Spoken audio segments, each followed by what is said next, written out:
Hi, everyone. I'm Yvonne Reinecke. I teach Humanities and English, and I'm here with my colleagues, Roja in Art History, Roja Najafi, and Michael Cheskiat in Art, Ceramics, and 3D. And we're here to start a conversation about a project that we'll be working on with Cornell Boxes that you'll learn about. But we're going to start off with a question of what is identity and how do we construct it? Hey everybody, I'm Roja. Welcome. To me, that conversation is and our project together is very interesting because you know what is an identity? It's simplest question. When I come to you and I say, "Hey, I'm Roja," how do you know I am who I say I am? How do you believe me? Where do we go from here? And to me, most people often believe us when we come and say, I'm Roja. You don't doubt that I'm Roja. And that brings me to think that identity is a matter of recognition. Once someone somewhere recognizes themselves as something, they are that thing. Now, not everyone may accept it. You may not just be able to go to an airport and say, I'm Roja and I am entering this plane. They may want some, yeah, but I feel it is a good thing because art is a form of identity, and we always have this conversation, is this art, or is it? So let's accept it as art. Someone recognized this as art, and then let's go to the next level. I think very much like art, identity is constructed. And I think, I'm not an artist, so I just deal with history more. So Michael can speak about this part more. But we, in a way, we choose and pick and put together and assemble our identity as we go through the day, right? We are not going to say everything about ourselves every time we see someone, right? It depends. It depends on the situation. It depends on all of that. So I really am interested in this conversation. Yes, I agree. And when we talk about identity, each one of us has brought up identity. Now we're talking about recognition and then assembling that so people can understand it. And I think that's where I'll play a greater role with our class. We're going to assemble as well as the other classes. And what do you see when you assemble? Are you communicating clearly? Do you think everybody understands what you're putting together? It's the same thing. Do you think people understand when you say, hi, I am me? And so we will be going over that more as in symbol and sign and how much is being read in visual communications, and also just the technical aspects of assembling pizzas. And Roger will do a really good preview of the history as time goes on, where it came from, what we're doing. We'll be fabricating and communicating together as a group across all our classes. And Yvonne will bring in the humanities more and keep asking us questions on what's going on, how does it relate to what we're doing, and how to express yourself visually as well as in writing. And I'm looking forward to this project. And also, I think the critique part of it, how do we get to connect it and analyze what we see? Because once you make a work of art, it's like, think about it, our parents made us, but they're not going to be with us every single time we go somewhere to say, this is my child, this is what I did, in a way. Does that work speak for itself, right? Does that thing that we put in a box, because we are talking about a box, right? We are talking about constructing a box and having that yes, that reflects, depicts, it's sort of self-contained. It is within a box, but we want it to speak outside of the box. Mm-hmm. Yeah, sort of Yes. beyond the frame of the box too. So yeah, some that idea of assembly and putting, we've all been so contained anyway with the COVID virus and everything else. That's kind of where we started thinking about this project too. And, what does it mean to, kind of, in boxes, but in this, you have the opportunity objects that communicate who you are and how you feel personally, and then kind of see, do other people understand that communication? Or is that box a private, there it is, but it's meaningful to you, but ideally we're making something both meaningful for you and others. Yes. And that kind of goes into saying, how much do you really want to share? And what do you want to share? And why do you want to share? And who are you? Where do you come from? How far have you come along? Where do you want to go? And all this being put into a box with those signifiers. And then, also, what do you do when you really pour your heart and soul out into something that you make? And like Roja says, you get it out there and there's nobody to really explain it. You're not there. Your artist statement isn't there. Your work is there. And then somebody completely reads it correctly, yay, you win. Or somebody completely reads it wrong, are you insulted, or do you understand that, criticism is only somebody else saying what they see, just like we do in all our classes. And, the only difference is when you pour your heart and soul into it, can you take criticism? And I think in this day and age, that's a good thing to learn, just like any other time. We are confined. We are trying to express ourselves in multiple modalities and media. And this project is going to work on it and have people from all different walks of life looking at it and sharing with it. And I'm excited to be part of this activity. Yeah. Me too. I'm totally delighted. So do you guys want me to show you some historical terms that, I think our classes, our students may enjoy knowing, or it may make communication easier on between us. So if I put, this is a longer version, but I think it is good to, okay, I don't know if you guys see it. So this is a longer version, but I want to stick to the first couple of slides here and just introduce some terminology. Please, Michael and Yvonne, jump in and anytime that you have a question. I think it is important for our kiddos to. The self-contained assembling identity is the name of the project between our classes. And today, like in this particular couple of slides, I just thought it is good to know some of the art processes and to know some terminology. We are talking about a sculpture in the 20th century, which we are coming out of traditional processes of making a sculpture. We are not talking about carving individually as carving marble. We are not talking about casting bronze or using metal to. We are not talking about clay individually. Now, we can bring all of that within our box as an assemblage, but our main processes that we are going to use for these boxes is a process called assemblage. And assemblage is an art that is made by assembling often disparate elements, but from everyday life that are made for something else and brought here. We are going to talk about found objects. It is an important art term here, and a found object is often something that is made. Artist has found them. They can stand individually as their own, or they can be part of a bigger assemblage. And this is like, again, part of the processes that become very common, and artists started using it through the 20th century, from early 20th century all the way to the late 20th century and 70s, and even today. And ready-made is a funkiest term here because it's a term coined by French artist Duchamp that describes works of art that are made from already made objects. It's something that is already made for another purpose, and we are going to repurpose it as an artist. So I am trying to change my slide. So the assemblage, basically, I'm just going to put us a little below, making artistic composition by putting together found objects. So the word found objects comes here. And here we have two early examples of that.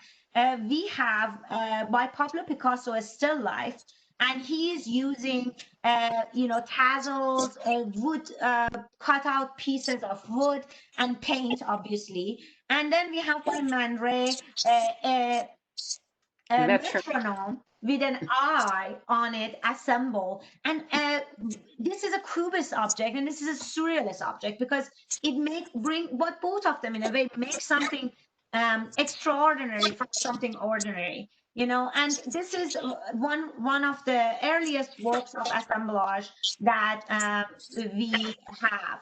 But assemblage, means many, it doesn't need to be abstract all the time. It doesn't need to be conceptual all the time.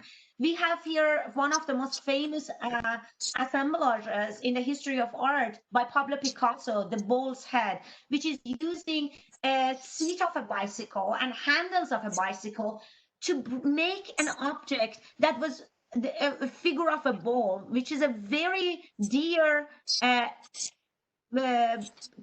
theme and symbol in Picasso's art, not only for Picasso as a Spanish man that had a significant cultural attachment to bulls, but also to him as an artist that, this abstracting something, how much I can reduce a form, how much I can take my own hand out of it. In the middle, we have a fantastic work by Robert Rauschenberg. This is an assemblage, and it is using all these, this is using all these cloth, metal, tire, paint, all of the things that are listed on the bottom here. But Rauschenberg is one of those cool artists that you remember. Assemblage in a way is a three-dimensional collage. It's a collage that is not that flat. It's extending out, it stands on its own. But Rauschenberg calls it a combine. He decides, I'm not going to use a French word for it. I'm going to use combine, because I'm combining these things. Often his work, whether it is hung on a wall or whether it is put on a floor, it extends out of its given surface. And that's what he is bringing together, all these ideas, and often making commentary on our consumer culture, on mass production, and the ways we have made art. Remember, being an artist in the 60s was one of those things that for Rauschenberg, that these guys come after American abstract expressionism, so much abstraction, right? And Robert Rauschenberg, Jasper Johns, Andy Warhol, all of these artists that come afterwards, in a way, are reacting against that pure abstraction. It's expressive, but it is too abstract. By bringing objects back into their work, these artists are actually adding life to it. They are walking that line between life and art. And of course, one of the works that I put here, I just didn't want us to always think like the most important artist of a form process is always male, especially in a sculpture, which is a very male oriented because of its manual labor art media. We have female artists who are actually bringing all these works together. And this is a work by Betty Saar, Black Girl's Window. And it's actually a sort of a window with a lock. And inside this, there are images that she painted and objects that she added. I also, the next slide, I also brought works by Louise Nevelson, who is known as the queen of assemblage. And she usually keeps to one type of material. In this case, are boxes, carts for vegetables and produce. And she's actually carving this, going in and out. And usually it has a monotonous color. Sometimes it is black, sometimes it is white. Sometimes she uses a metallic color of gold, right? But she's, one of the most prominent assemblage sculptors that we have in the history of assemblage in Euro-American culture. Of course, one of the other female artists that I think worth mentioning is Merit Oppenheim, the German-Swiss artist who made this fantastic fur coat. It's a surrealist object, and it is surrealist because every element you see in that is real, but the combination of an association of the characteristics are very not real. It's bizarre.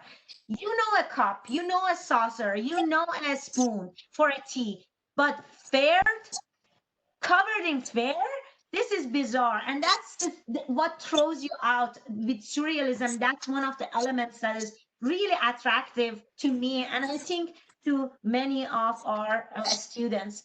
And again, I put other works by Betty Sora. This is really to know how much assemblage can contain. You can use everyday objects. These are found objects. You can use already made objects for some other purpose, like a mirror. You can, and then you can add your own touch. You can color them. You can make a good finish. And that's what Betty Sora does. And of course, her work represents her identity, her struggle as an African-American artist, as a woman, and as a storyteller. That's the big part of what Betty Sora and almost all sculptors that have assemblage do, because it's not one thing. It's not made of one thing, and it has this element of narration. Now, found objects, again, we talked about found objects, how these are often undisguised, but often modified objects or products that are not normally considered material from which art is made. They are not high art materials. They're not marble. They are not oil paint, but they can contain those materials. And of course, whenever we talk about found objects, we talk about Pablo Picasso as one of his first collages in 1912, had oilcloth, and we talk about Marcel Duchamp, who coined the word ready-made. And I just want to quickly show you, this is a collage we are talking about as historically, and it is a cafe table. It's called a still life with chair canning. This is a chair canning, but think of this as a table with a glass top. And on this table, you have a newspaper, you have a cup of coffee, you have a knife that is cutting through a line, you have a pipe that has some, this is the pipe, that exactly what he would have experienced in a French cafe. And you can see the bottom of the chair canning underneath this table. And of course, the letterings, which is Picasso is very famous for. So this type of work introduces everyday imagery and objects concerned with epistemology, challenges the viewer to decipher codes and symbols, and of course brings together life on the street and life in the studio. Art and life, like Rauschenberg, are brought together. And of course, with ready-made, this is one of the first ready-made objects that Duchamp made. Duchamp is primarily known before this object as a painter, and often either cubist or a futurist. But then he decided to work with these objects. And of course, this wheel, in its perfect form of exhibition, you can roll it. It's not supposed to sit on its own. You can actually interact with it. I think this is a good time to stop the work, but I wanted to just mention that ready-made or any found objects or any assemblage take lots of value from the title of the work, because inherently we all know this is a bicycle wheel and this is a chair, this is a stool, and they're put together. And the name of this is very descriptive in this card. It's called bicycle wheel. But when you get to other works by Duchamp that are ready-made, like this one is a urinal on its head, but it's called a fountain, right? And the objects that you see, often the title brings that critique value.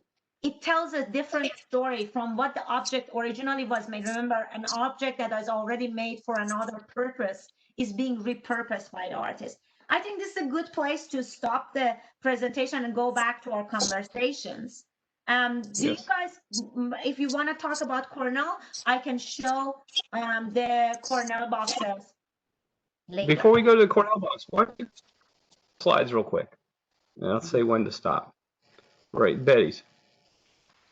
Yeah. Yeah, go to hers. Okay, so when we're like, and there you go. So, you know, when we're talking about this and we're talking about identity and we're seeing what we've got looking at here, you know, what does all the different objects within this mean? And, you know, and you brought up like ready-made, and then you brought up found object, which we're going to use found object. And you also brought up like, you know, the title, adding to the critique of what we are looking at. And so this really speaks to me before we really get into some examples of the Cornell box. These remind me of those, but at the same time, are a contemporary version. kind of like what we're getting ready to do with our projects, where what does the bird cage symbolize with a mirror and then a moon and everything else in there? They're highly personal. They're read universally to some degree in each object, and they're also very personal. That might not be conveyed very well. And like Yvonne, what are you thinking?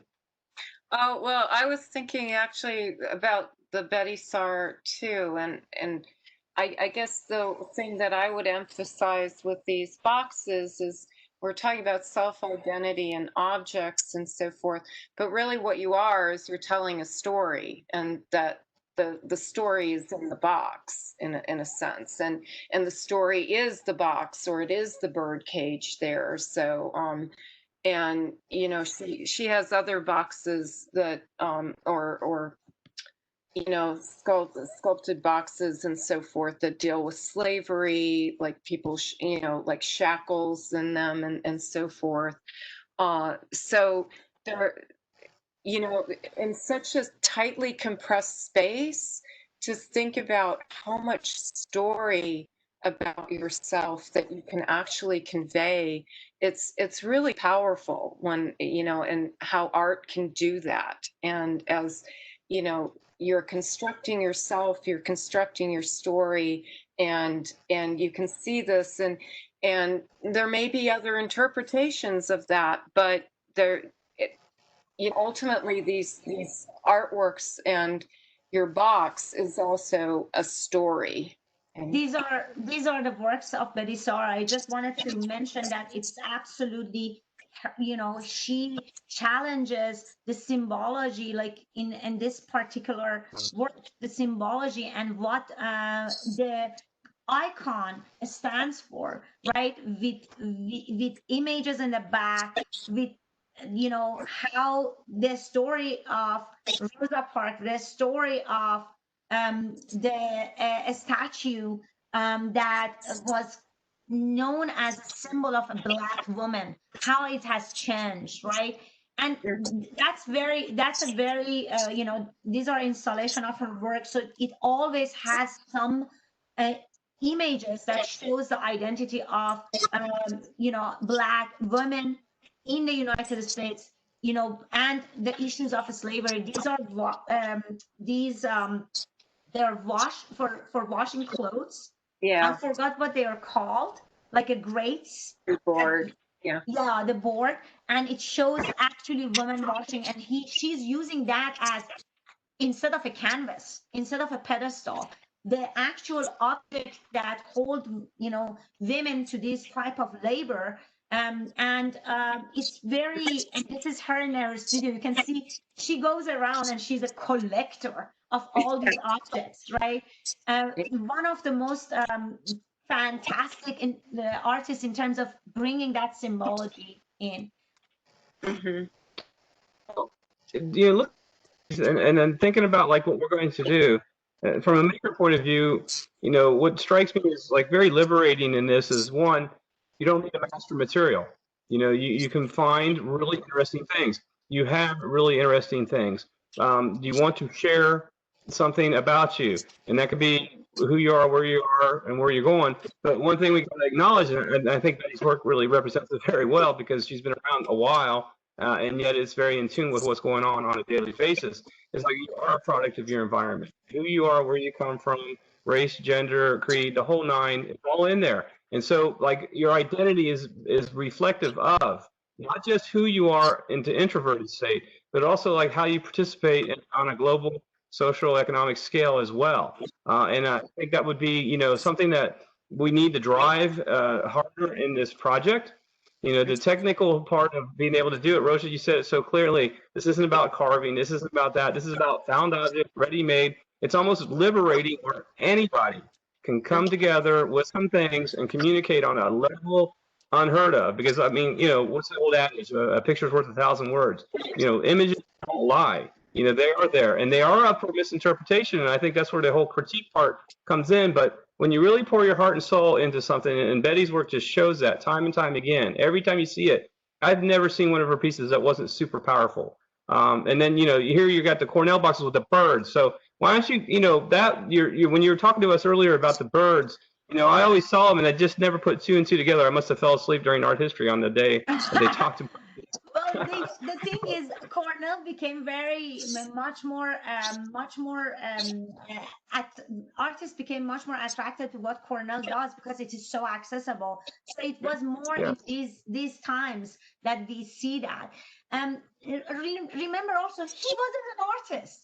He worked for a textile company. He was sort of working in a very clerky job. I forgot whether he was an accountant or what, but he is actually he lost his job because of Great Depression. And he loved art. He would go and he could take photographs, but he couldn't actually draw or make other things. So he actually goes and starts making these collages, buys art from this surrealist gallerist, which was cheap at the time. And the guy once, he brought one of his made collages, assemblages, because they were three-dimensional, one of his boxes, and the guy really liked it, and he was put in an exhibition. An amateur artist. And these are important because he was an assistant. Later on, he became an assistant for Duchamp when Duchamp was making his boxes in a suitcase that he made 300 of them, right? And he needed assistant to assemble them. It became a sort of a mass-produced work. And he took these spirally things from him. And once Duchamp was at his exhibition, and Duchamp said, "Oh, those look familiar." Well, dude, you throw them out, right? Cornell was like, "Found objects." So this was a part of the thing that I like about him. But he was a very solitary figure, and Assemblage became one of his works. And I just wanted to show you some of his boxes that he made. See the thickness of this box, and there are lots of birds in his work, and often found objects. This is from a back of a music instrument. And you can see that he didn't have a training. This is him and his box. Again, I want to put it there for as a matter of depth, so we know how deep they are. And these are, again, and this is a fantastic Hotel Eden, and it always has these birds. Not always, but bird became a very important element for him. He was a lonely artist, and he really thought that birds symbolized something for him. It was a utopian creature. It could do many things. It was a hybrid animal. It can fly, it can walk, it can swim. And you can see that these are the other boxes by him. I'm not sure how much of the boxes you can see. I'm gonna try to find a good place. And this is the work actually I brought up, that violence that he's sort of, in a very personal way, the idea of birds that are in shooting galleries. And think of a shooting gallery. Each bird has a number. Think of going in a natural history museum. Each creature, each species has a number, has an identity. And then, of course, those species were hunted. Otherwise, how on earth do you have these? And then there are scores attached to these. And you can see spurs, like parts of their feathers are on the top. And this is a cutout of a parakeet turning his head around. And you can see these splashes of paint that can symbolize violence. Instead of putting direct blood, he's actually using the colors of the bird's feathers, which is one of the things birds were hunted for, especially tropical birds, because these feathers, these colors were so mesmerizing for us, that you see those colors are being represented as drops of blood, and it's like shows that degree of violence. Other than this, I think it is good to know how varied his works were. Objects, little glasses, marbles, bangles, bracelets, maps. These are like studies of solar system. This is called solar set. He's fascinated with occult, with mystery, with studies of our solar system. And not only that, the symbolism of the stars that come through it. And you can see that he has all of these like medicine boxes. you know, as a kid, I always wanted to go through boxes myself. So when I see an artist like, and unfortunately, when he makes a box like this, it is supposed to be something that you interact with it as a viewer. But in a museum today, you cannot touch that. You touch that, you're out, right? So it sort of has one of those wondrous moments. And again, another bird, this is dedicated to a parrot for Huang Gri, and Huang Gri is a fantastic surrealist artist, and he likes his work, so he makes this thing, and he has one of the articles and some of the maps in the background. And again, and this you know, idea of birds within this contained area. This is, can it be a cage? Can it be building a world of his own that is for him an ideal world? How much of this hierarchy exists? These are the questions you would ask. And again, an artist who doesn't know how to draw, he knows how to use a scissor, cut the image, place an image, and create this sense of depth, even illusory depth, right? Like perspective by bigger objects, suspended objects, and the depth of objects. I just put some of the objects there. And here is what, Michael, you were talking about, how they can bring everything in. You know, from photos, the composition is what makes these works actually important. The composition and the stories that you tie to it. And if it is universally put together, we all can get something out of it. Yeah, so I think, you know, what we've looked at in this conversation, for one of more conversations, I think we looked at, like, you know, where it came from, you know, the liberation of, instead of mastery of material, more of expression of identity and self, which is kind of what we're talking about with our project. Being able to articulate yourself well, regardless of your technical capabilities. And also, like, looking into yourself as to who you are, where you are in relation to everything going on today, which, you know, as Yvonne brought up, we've been pretty boxed lately. You know, why not, like, benefit the box in a different manner? And this has been going on for a while, even though it's modern art up to it.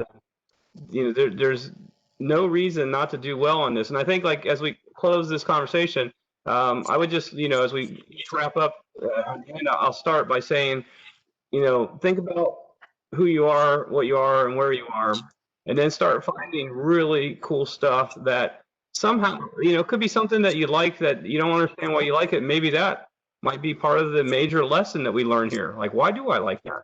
You know, we talked about formal elements in sculpture, and we talked about all kinds of design and composition stuff, and we will continue to do that. And I'll add to that. Both of you are trained highly as well, so we'll all add to that. But at the same time, like, you know, collect those objects, figure out, you know, start kind of planning. We're going to have a methodology in my class, and that'll be gone over in my class.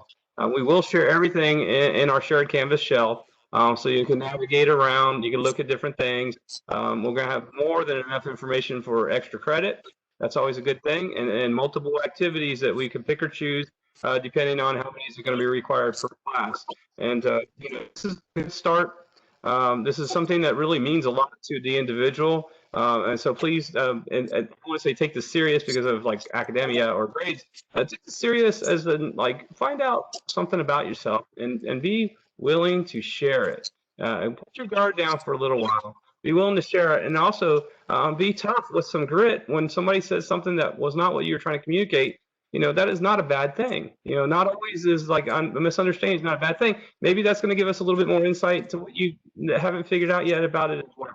So both Yvonne and Roja, thank you so much for, you know, participating in this project, and this is only the beginning. Thank you so much, everyone. That being said.